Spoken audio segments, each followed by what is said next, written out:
Good morning, my class 12 student. I hope you had started electric field chapter. Few video already uploaded in our school channel. So today, as I promised you earlier, in a previous video we had started Gaussian theorem. Means whenever there is a continuous charge distribution, how we can determine the electric flux at a point. It can be inside the conductor or outside the conductor. How we can determine? That will be determined by that flux. There is a relation between flux and the total charge included within the Gaussian surface. Remember, according to Gaussian theorem, phi E what? Phi E is the flux. Flux is equal to Q by epsilon 0. This Q is not about the single charge. Here Q is what? The total charge. Total charge where total charge included within the Gaussian surface. Means I can give you an example. Suppose I am having a linear charge distribution like that. So if I want to calculate electric field over here at a point which is at a distance r from the rod. So what I need to do? I need to calculate two things I can do. First of all, already we had done, that is I will take a test charge here and with respect to that I will do the respective calculation. Now if there is a continuous charge distribution, we need to solve this problem by the method of integration, because here continuous charge distribution, positive or negative bunch of charge, whatever it may be, all will have a effect on this test charge. All will have a effect on this test charge, clear? And that we know already. So what we will do, we are not considering it as a discrete bunch of charges. First of all, we will consider it as a continuous charge. Remember, we know here what will be the Q total. Q total will be equal to lambda into L. Lambda is the linear charge. In the first or second video of this chapter, linear charge distribution, volume charge distribution, surface charge distribution we had done. So lambda is the charge per unit length. Lambda is the charge per unit length. So that lambda into the length of the conductor, lambda into the length of the conductor will be the total charge included over here. Now why I am so worried about total charge? Because if I am not considering total charge, how I will calculate the flux? Flux means here I am having positive charge, branch of charges. So every from positive charge there will be electric field of lines. So if I draw an area over here, so through this area number of electric field lines passes, that will give a combined effect on the point here where I need to do the calculation of electric field. So that's all about the Gaussian theorem. Today what we will do, we will do the few application or few cases where we can utilize easily Gaussian theorem, how we can utilize, and when we will do these all such things by Gaussian theorem, and we will together will compare both the things, means for the discrete charge distribution and for the continuous charge distribution, we can easily got the similarity between these two. And if you are having that Gaussian theorem, you have the knowledge regarding Gaussian theorem, you can solve the problem easily, because Gaussian theorem is very easy for dealing with the continuous charge distribution. So let's go for that.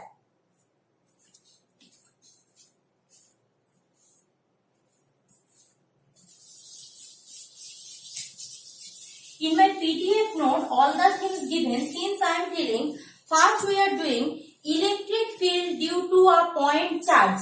Means here I am having point charge Q. It may be positive, it may be negative. Here I am taking as positive. So if I want to calculate here at a distance r, suppose this point is P. what will be the electric field. Clear? Already you can tell me, ma'am, we had done. By Gaussian theorem we will got the similarity. So first of all we need the Gaussian surface. Acha. Since the charge is nearly a sphere, Gaussian surface, as I told you earlier, Gaussian surface is that kind of surface which can include whole charges, whole bunch of charges. So since it is a sphere here, so if I want to consider a Gaussian surface, it should be a sphere. So this is my Gaussian surface or GS. Okay, Gaussian surface. So other things similar, what I need to do? I need to do calculation. Means here I will take a small area dA. Area vector dA. We know according to Gaussian theorem, phi E equal to means number of flux passes through this surface, means from this bunch of charge flux can passes through here, here, anywhere.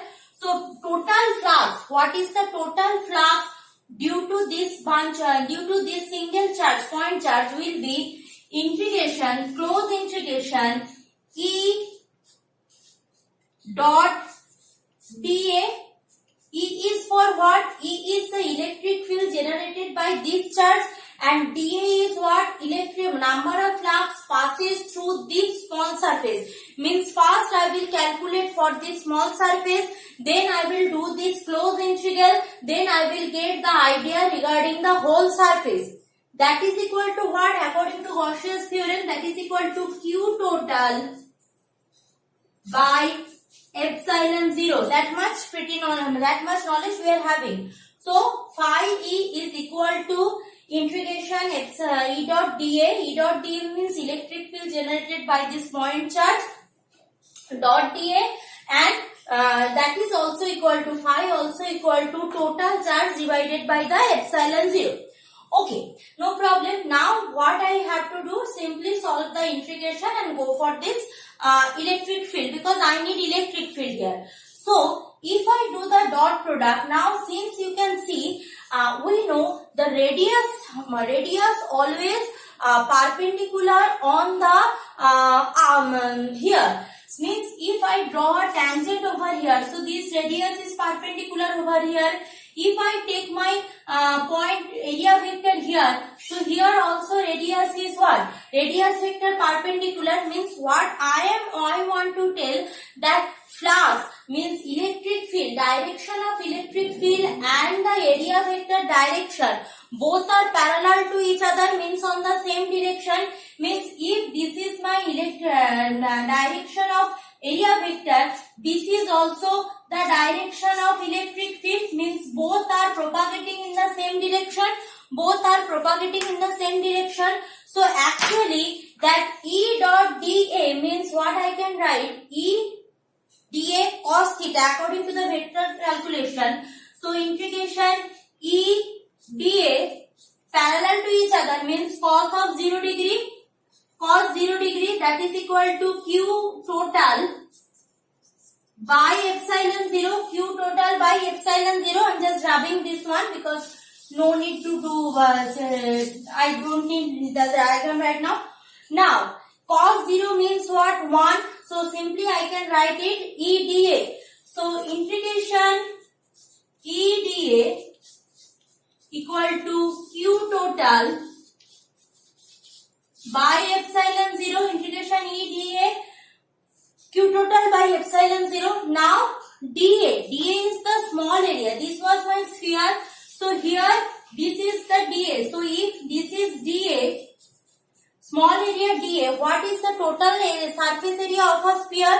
If the radius of the sphere is r, this is the center, the radius of the sphere is r. So total surface area is 4 pi r square. From the geometry knowledge we know that. So if we are doing that calculation, what I am doing here, integration dA means what? Integration dA is total 4 pi r square. So E is coming outside.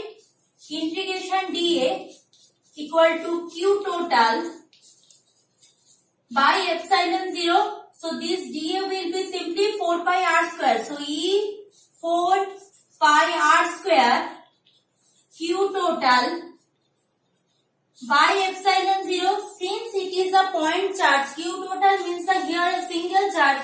So instead of writing Q total, I can simply write Q. So E equal to Q by 4 pi epsilon 0 r square. Now you can getting that same things which we are getting from Coulomb's law. So electric field is Q by 4 pi epsilon 0 at a distance r from the point charge. So first thing done. Now we are going for the second application.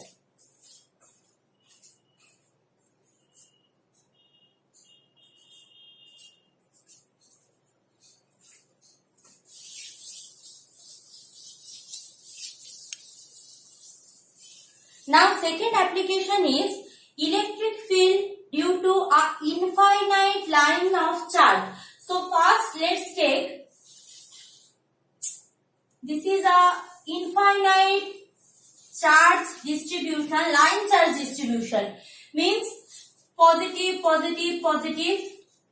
So infinite means minus infinity to plus infinity, the length distributed. Clear? So electric field due to a infinite point charge. So let's take here at a distance r, this distance is r. So I will calculate P. Here I will calculate my electric field.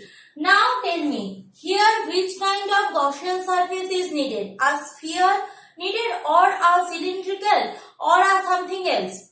If you see carefully, if I take a cylindrical surface, that can easily include the whole infinite charge distribution, because cylindrical surface means radius is constant, length can be varied. So I can do the integration over the length. So this cylindrical surface I can consider. So here cylindrical surface is my Gaussian surface or GS.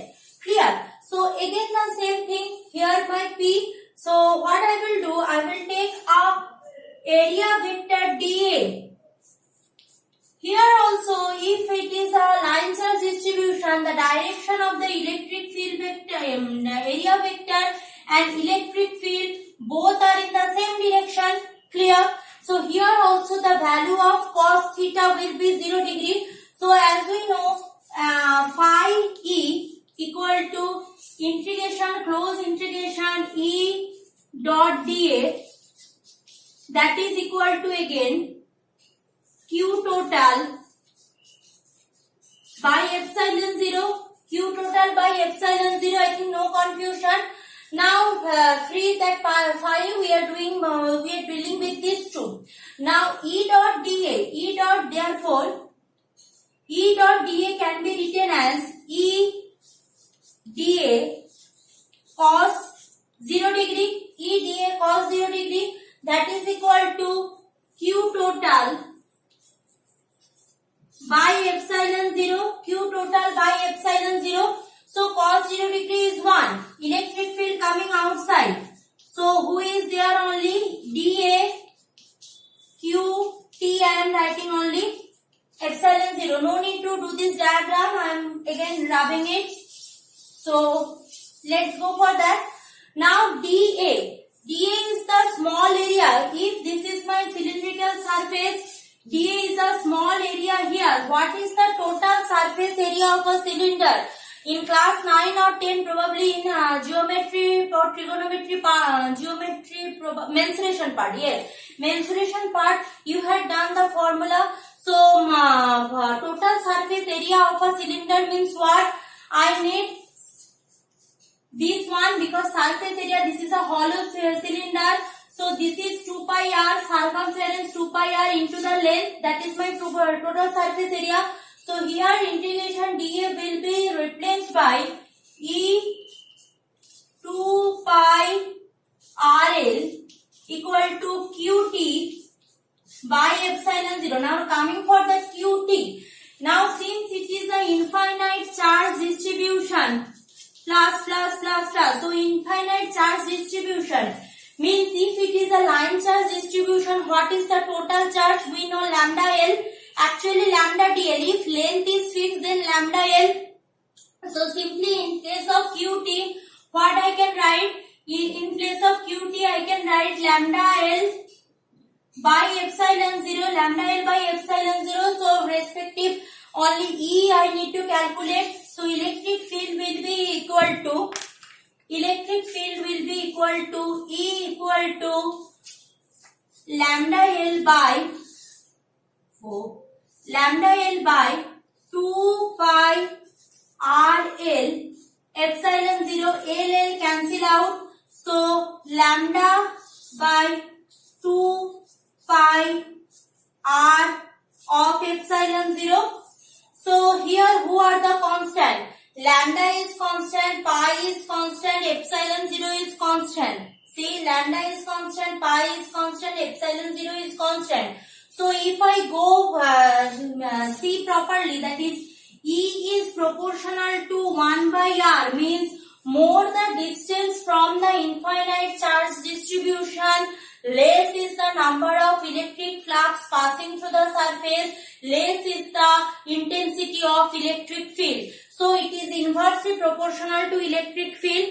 So if I need to draw the graph regarding this, in exam it is coming like that, how electric field for an infinite charge distribution depends on the radius, that is depends like this. This is R, this is E, means more the distance, less the electric field. So this will be the diagram. This is very important to remember, this kind of graph. Now in class 12 is very important for 1 mark, 2 marks question. This is coming. So this all about the second application. Now in my next video I am going for the further application of Gauss's theorem. Thank you.